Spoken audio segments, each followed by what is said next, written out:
Okay, so here we are in whatever it is. I turned 55, 1760, second half of it. I started the economic stuff, income phase. Notice something very interesting happen. The price of sugar has gotten up to 8. It went up to this two spaces this turn, going up a buck. Meanwhile, almost all other prices have dropped. We're seeing spice down at 4. This is its minimum, indicated by that. Fish, of course, still down at 1. A number of interesting things happened due to the market realignment there. First of all, a lot of sugar got produced. So, like the Portuguese, for example, stopped producing slaves and started shifting them over to produce sugar. So we're seeing, not that, but 23 sugar. So it's in the must go up level. Tobacco dropped way down in production because a lot of places have options on tobacco. And the English lost their colony, so there's no more being produced there until America actually wins its freedom. While those are in revolt, it's not going to happen. The only people who produced were actually the French. They managed to get a victory point off of having a monopoly in tobacco because the sugar prices being inflated pushed like the Portuguese towards there, also pushed the Spanish towards there. The Spanish need cash in order to prosecute their war against Turkey, so they figured and didn't think about it too heavily. But the French didn't have a lot of options, but with all their slaves, and they were able to, I think, produce 3 colonies worth of slaves. They produced 2 cotton things and 1 tobacco, because remember, Montreal got damaged in the competition. It still only got 5 levels, so it can't produce 3 tobacco total. But we also saw things like Ceylon, and is there somewhere else? Yeah, I think Ceylon would be the big one. Ooh, I gotta remove these. I think the French got a monopoly in cotton as well. And they could have actually gotten a full monopoly in cotton, but that would have meant giving up money, and they can't really predict everything. So that actually takes 3 sugar away. So sugar's not in this good place. It's actually up here in a very bad place for its income next turn. So it kind of bubbled, turned out. I thought it was going to shift over. The reason for that is because of the revolts here in the Dutch territory prevent them from producing as much, but that gives an extra victory point to the French for the cotton. Alright, on to the actual admin where we buy troops and everything. Alright, well, I guess we're finally ready to rumble with this thing. The Spanish have built up another fleet, plans to move against Turkey. Habsburgs used Venice with a regular reinforcements and offensive reinforcements. They got themselves an army, put it under Sir Bologna here, who's not necessarily the best of leaders, but at least it gives them a leader, which doesn't mean they'll be the best in battle, but it gives them some advantages if they bounce or whatever. The Turks only have 1 army, and it's not very big. They weren't able to build their navy. They pretty much have no ability to, fight at sea. They've got, some small quantity of ships here. But between Genoa, Spain built up its navy. Spain had trouble coming up with an army, though, because in this late period, they're only... their natural purchases are only 25 infantry. That's hard to come up with anything decent size. And this is where the game really starts to shift. This is where France and England and the Austrians are major powers. And Prussia too, if, they were a player. But, countries like Spain and Turkey are beginning to... And even Russia. You'd think Russia's entering its stronger era. Well, it's not. This is... The last period was the end period of Peter the Great. This is the 7 Years' War era at the beginning, and then later, prior to the Napoleonic Wars, they never really raised up these huge armies during that period. Even in the 7 Years' War, their army wasn't of the same size that maybe it had been before and after that period. So anyway, we're getting kind of a feel there. Hanover troops are being built up with an intention of sending them to the New World. Speaking of which, the U.S. issue. I don't know what to do about it, because there's a couple different variants here. One is, okay, the U.S. probably would have accepted anybody's help So does that give everybody a casus belli against England, or what? The controller in the original rules was France, period, the end. The controller in this is undefined. I can't find it in the rest of the rules.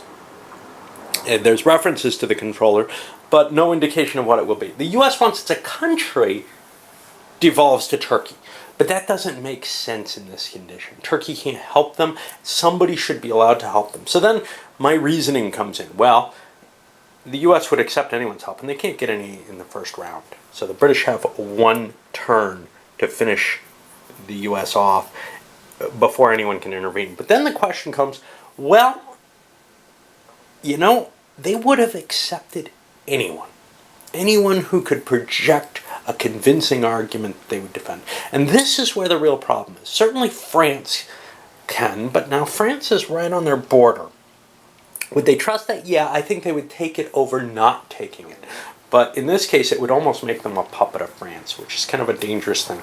So my feeling is France is their last reasonable choice, but the only other person who can intervene fairly at this point in the game would conceivably be Spain, out of the powers that are in play. So what I'm going to say is Spain has the first option. If they don't take it, France will get an option. And, you know, this is just totally playing, you know, fiddling the rules around because there is no guidance. In the historical situation with France not being a real threat to the United States, just being a counterpoise to the English, I think the Americas turned to them first. But in this situation, I'm not so sure that they would. And there's not really that significant a difference between France and Spain in England's in the colonists' mind, except that Spain was sort of that perennial papist enemy of the Protestants, which is kind of the danger here. But I don't think they've served that purpose in this game. Anyway, just trying to rationalize my decision. I'm going to give Spain an option to enter the war first with a free casus belli. If they don't take it next turn, then France gets an option. There's not... For controller, I'm going to let the Turks control the U.S. troops, but it doesn't really make much difference. Anyway, onward. Okay, after one round, Russians, who Taliban here, got caught in the Ukraine by the Poles and kind of handed a painful lesson, but we've combined the Russian armies now and can try pushing forward. That was the initial intention, but the way I kind of handle interceptions, and it's probably bullshit anyway, the Russians couldn't actually advance into there because they got intercepted and couldn't do a counter-interception. I just make up all kind of shit while I'm playing this. Turks ended up moving into Macedonia. Spain trying to position itself, navies into place, Genoan navy. They've got to try and get some kind of maneuver against the Turks. Meanwhile, the Austrians laid siege to Bessarabia and are pushing down with their own forces over along with the Venetians. But the main event looks like it's the American Revolution, and Wolfe tried a landing up here in Maine where he was pushed back. However, Amherst not only landed here at Massachusetts, managed to get a breach, went ahead and stormed the defenses and took it. So that's one colony already taken. Now, he can't just hold that and say, well, that's good enough. He's got to take all the colonies or else they all revert. Also very easily got rid of that pirate privateer, whatever you want to call it, for whatever value that is. So we move into the next round. Alright, after 2 rounds, the excitement is really boiling over here. Wolfe charged down this way. He was beaten back and actually defeated. Amherst marched up north. Better odds, but he was pushed back without gaining anything. The English are in position to pull the Hanoverians over. They still have this problem over here, but they may be shifting their navy into place to pull out of Jamaica as well, and just let that kind of rot. That's kind of problematic, but we'll see how that goes, because the American war is more important. Over here, the Russians established their siege in the Ukraine. We see Habsburgs and Venetians moving into place as the Turks continue their siege, and we also see the Spanish shifting in, siege of Messina going on while they're still working on the Sicily. There just aren't a lot of troops. There's a lot of openings. Everybody's got things they can siege, but the actual troop quantities that are needed for the sieges, for the revolts, etc., are just too low to handle it all. There aren't these stack after stack like when the French War is going on. The English are able to do that over here, and if they can get everything down there, they'll actually have quite a large army. They're hoping to be able to squelch it in time. Slipping into round 4 here, and we'll keep going. English. Well, Wolfe and the Hanoverians now marched into Connecticut, and they have that under siege. They have the revolt quelled. They just have to take all the cities, or whatever that means. Amherst, however, got beaten back again by this space. We've got this really crappy American general. I kind of want to slip him into the rest of the American command, and actually, let me think. Yes, France and Turkey go after, so it's not an issue. So I can drop him here under this slightly better bad American general. The American non-named generals are really bad. Washington isn't terribly good militarily, but he's got this great maneuver rating, which is cool. Benedict Arnold is obviously going to be their best leader. Over here, the Turks managed to take Macedonia back, temporarily at least. Not any other movement going. The Russians got knocked out of their siege by the Poles, and they're running really low on troops. Of course, so are the Poles, but the Russians are the ones who need to capture cities, and if they get much lower, they won't be able to do that. Spanish continuing to try to shift troops into place to handle their situation. Now, here's the problem. Yes. The Turkish fleet set out to try to make Thessalonica easier to take. The Genoans didn't catch them, but the Venetians did and destroyed them, took the admiral out. That makes a shift in the victory situation. That was 1 point for the admiral, 1 point for the naval victory. Something they could have done without. They were hoping to be able to slip by being at a distance, but it didn't work out that way. And now, that gives them, the alliance, a slightly better odds of getting good victory conditions. Although they're probably going to get pretty high anyhow with the amount of territories that they can take. Well, this is working out close enough, long enough that the English might actually have a chance. They've got 2 colonies under siege. Now this one's going to be kind of troublesome because there's a level 3 fortification. I did a defensive action for reinforcements for the U.S. So that's going to be a tough nut to crack, but I've got a 3rd army in place ready to go try and take New York. That also needs to be sieged though. So it's not trivial no matter what you do, but they have a shot at it the way I see it. They got no more troops coming, and they pulled their troops out of Jamaica as well. Over here, not a lot moving. Did see a couple of things fall. Bosnia and Albania fell to various sides. The Austrians here in Bessarabia, well, Moldavia tried to cut them off, but Dawn intercepted and destroyed the army. Turks didn't even move. They feel like they're in kind of this defensive position where they're in a good enough place, and making an assault into the mountains just seems risky. And setting up another siege seems like that gets rid of their ability to intercept.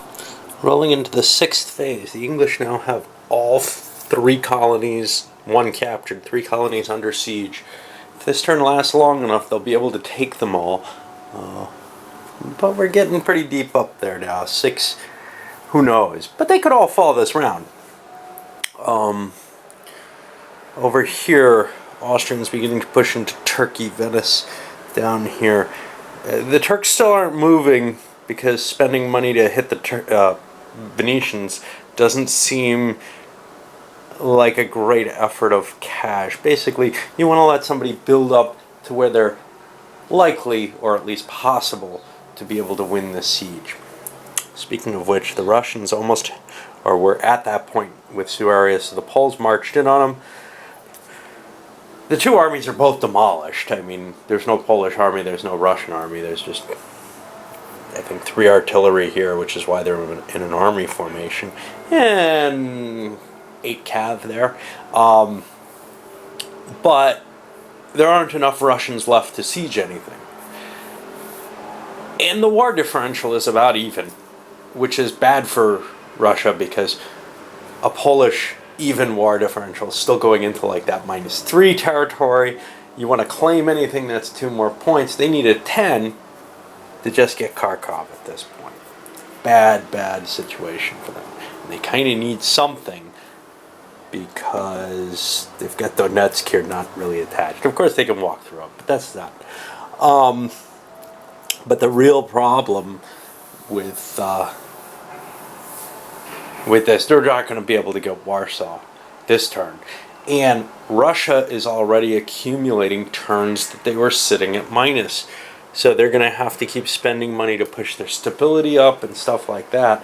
Otherwise, they're going to have to ask for peace. Well, the rounds are over. That was the last one. The English didn't gain any ground. I've got some issues, though. And no doubt. When I read the rules here for the Risto event, the goal is to suppress all the revolt counters belonging to the rebellion. Nothing to say about taking the cities out. The English did that a while ago. Essentially, as I see it, the revolution has failed. The question is, do you force the English, to siege all these locations, which honestly, largely they should have gotten anyhow. They're fairly easy for the most part. Or does this extend to another turn, and does someone like France have the option to jump in? And I don't know which way to go on this. It looks like they're written so that you just suppress the revolts and that's enough, in which case they spend an extra $20 or so running the English after that. No biggie there. Elsewhere, well, I meant to try to smash the Russian artillery. I'm going to take a shot at that. So the rounds aren't completely over. But yeah, the Austrians marched down, destroyed the Turkish army, and haven't really gained anything additional here on their alliance. They're probably going to try and take territory and money again. Although Spain would like to go another round, Austria may say, look, if you want, you can have one pick and take some cash from the Turks. I want my 2 territories and I went out. It's not my fault. I lent to a leader. I gave you all kind of stuff, but you were diddling around on the western half of Sicily and not the eastern half, so you didn't conquer the territory as quickly as maybe you could have. That's your own choice. I want my 2 provinces to get out, and I think the Spanish will accept that. But yeah, I've got to take that Polish attack though, and then I'll do the administrative stuff that happens, the pieces and all that, and come back. So here's the key problem: Turkey wants to be left alone. There's no option for that. There really is not.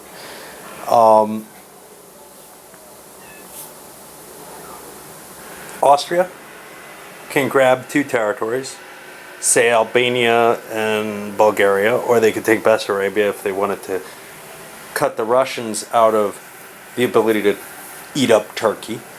But Spain will get their money. But why should Turkey give this piece? Yes, Turkey is going to lose. This is not an empires and arms type situation, though. There's no guarantee. There's no peace condition that says, hey, you got to leave me alone for a little while so I can build my army back up. It just doesn't exist. Now, Turkey's in better shape for the next war if they surrender, but they lose 3 provinces, and they give victory points. It's a really tough thing because they can't get Austria to say, yeah, I'm going to leave you alone, because Austria is saying, this is where my points are. They're taking stuff from Turkey. The more I take from Turkey, the more victory points I get, the more often I can do it. If I can do a war a turn, hey, that's great, especially if I'm getting an unconditional each time, because that pays for the declaration of war, that I made, that's 10 points, and it costs 10 points. An unconditional peace is 10 points. So if it ever gets to the point where it doesn't look like an unconditional peace will happen, Austria has to think twice. But as it stands right now, 10 points is 10 points. That breaks even. So whatever I win off the unconditional peace is my additional, which is the provinces, for the most part, really. And then the additional cash from the provinces. Turkey's just asking, please, just leave me alone. But there's no reason that that's going to happen. So I don't know. See, now the Austrians have this. I can help the Russians to take some Polish territories. Russia's not able to get their peace. That might be a convincing enough argument that Turkey will go along with it. Let me roll a die.